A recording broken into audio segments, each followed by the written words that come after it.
কৃষি প্রক্রিয়াজাত খাদ্যপণ্যে আরোপিত 15% ভ্যাট 7 দিনের মধ্যে প্রত্যাহারের দাবি জানিয়েছে প্রক্রিয়াজাত কৃষি পণ্য প্রস্তুত ও বিপণন কোম্পানিগুলো সংগঠন এগ্রো প্রসেসর্স অ্যাসোসিয়েশন বাপা।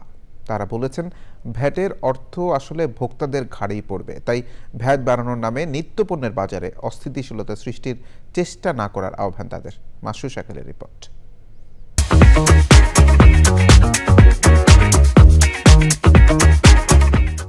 গত 9 জানুয়ারি শতাধিক পণ্য এবং সেবার উপর ভ্যাট বাড়িয়ে প্রজ্ঞাপন জারি করে সরকার। কিছু পণ্যে নতুন শুল্কও আরোপ করা হয়।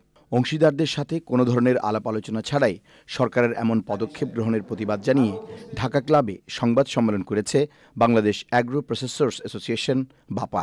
বিবেচনা থাকলে 5 টাকার প্রোডাক্টের উপরে কোনো অবস্থাতে ভ্যাট ইন্ট্রোডিউস হইতো না। 5 টাকার প্রোডাক্টে কনজিউমার কারাই, কনজিউমারের উপরে এফেক্টটা কোথায় আসবে? এফেক্টটা আসবে সেটা হচ্ছে যে আরো স্মলার প্যাক, এবং আরেকটা হচ্ছে সবচেয়ে ওয়ারিসাম সেটা হচ্ছে লো কোয়ালিটি প্রোডাক্টসের দিকে চলে যাবে। আলটিমেটলি ভ্যাট এবং এসডির বোঝা তো কনজিউমারকেই বহন করতে হবে। সেই ক্ষেত্রে দাম যদি আমাদের বাড়াতে হয়, ভলিউম আরও কমবে। আমাদের যে বিনিয়োগ, সেই বিনিয়োগ আমাদের মনে হয় একটু স্তম্ভিত হবে। আমাদের যে ব্যাংক লোন বা বিভিন্ন প্রতিষ্ঠানে যে লোনগুলো করেছেন সেখানেও আমাদের সমস্যার সম্মুখীন হবে। কৃষি প্রক্রিয়াজাত পণ্যের উৎপাদন ও বিক্রয়ে শীর্ষ কোম্পানিগুলোর প্রতিনিধিরা সংবাদ সম্মেলন থেকে 7 দিনের আলটিমেটাম দেন। কনজিউমারকে যদি আবার পিছনে ঠেলে দেওয়া হয়, তাহলে প্রবলেম যেটা হবে, আমাদের খামারিদের উৎপাদিত পণ্যর ভালো দাম পাবে না।